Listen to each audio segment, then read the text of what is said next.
Aujourd'hui, c'est le Tet Tevet. On continue le Perek Zayin. Hier, on a expliqué la notion de la Klipat Noga. On a dit que justement, la Klipat Noga, c'est un intermédiaire et qu'on pouvait aussi faire du bien avec ceci et l'inclure dans la Gdusha. Aujourd'hui, il va prendre le cas inverse. Si Chazvé Shalom, quelqu'un se laisse tenter par ce monde et veut remplir les désirs de son cœur, à ce moment-là, comme c'est dit dans le Perek Alev du Tanya, il va aller selon ses plaisirs parce qu'il va tirer l'élément de l'eau qui se trouve dans la matière, qui représente les plaisirs, et donc il va se laisser aller à désirer les choses de ce monde. Alors qu'est-ce qui va se passer à ce moment-là? Eh bien, dit le Tanya, pendant le temps que cette personne va profiter de ce olamazé pour lui-même, eh bien, il va inclure toutes les choses dont il profite dans les shlosh kipot admiot, et même son corps à lui va devenir une merkava, va devenir un char, c'est-à-dire quand on dit merkava, ça veut dire que il va être l'ustensile qui va véhiculer cette clipa, et donc même son corps, pendant l'instant où il profite de ce monde, quel qu'il soit, eh bien à ce moment-là, il va s'inclure lui-même dans les shlosh klipot atmeot. Ceci dit le Rabbi Shneur Zalman pendant l'instant. Maintenant, si une personne fait teshuva, à ce moment-là, il va pouvoir libérer, faire remonter toutes les choses qu'il avait fait descendre dans la clipa.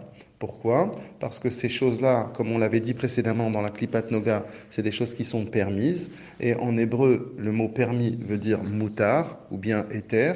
Et littéralement, le mot moutar et éther veut dire être détaché, à la différence de assour qui veut être attaché. Et donc, c'est des choses, la Klipat Noga, c'est quelque chose qui est détaché du mal.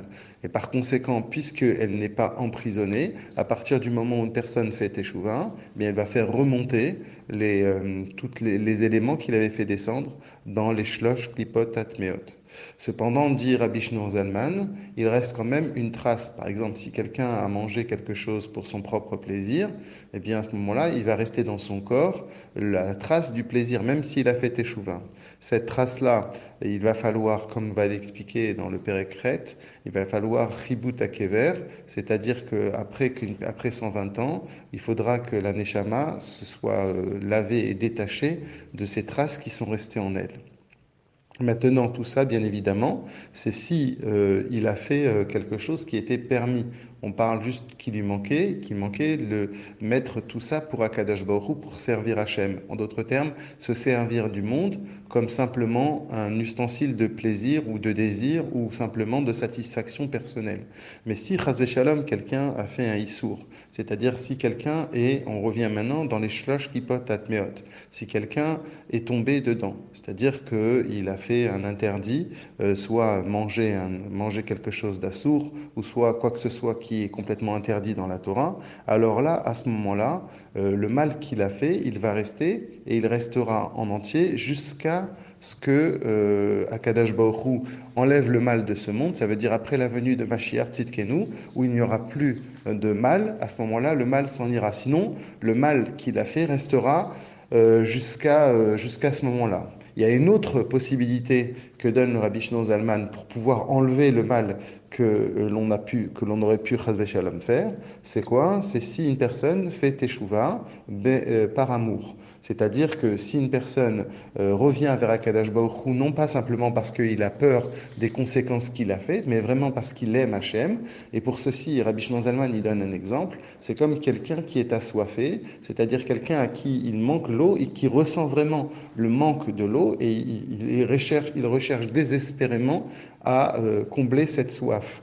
Et un peu de la même manière, quand on aime, c'est-à-dire qu'il y a un sentiment de manque, et quand une personne fait teshuva parce que justement il sent qu'il lui manque quelque chose dans sa vie et qu'il veut se rapprocher d'Akadosh Baruch Hu, ça s'appelle teshuva par amour, teshuva me'ahava. Ce que les tzadikim n'ont pas. Pourquoi? Parce que les tzadikim, eux, ne sont pas assoiffés, puisqu'il ne leur manque rien. Quand quelqu'un a de l'eau tout le temps, il n'a pas cette sensation de soif. Alors, c'est pour ça que l'on dit qu'à l'endroit où les Baalei Tchouva se trouvent, même les tzadikim gmurim ne peuvent pas se trouver, parce que justement, les tzadikim, les Baalei Tchouva ont cette sensation du manque et ont ce désir profond de vouloir s'attacher à Kadosh Baruch Hu.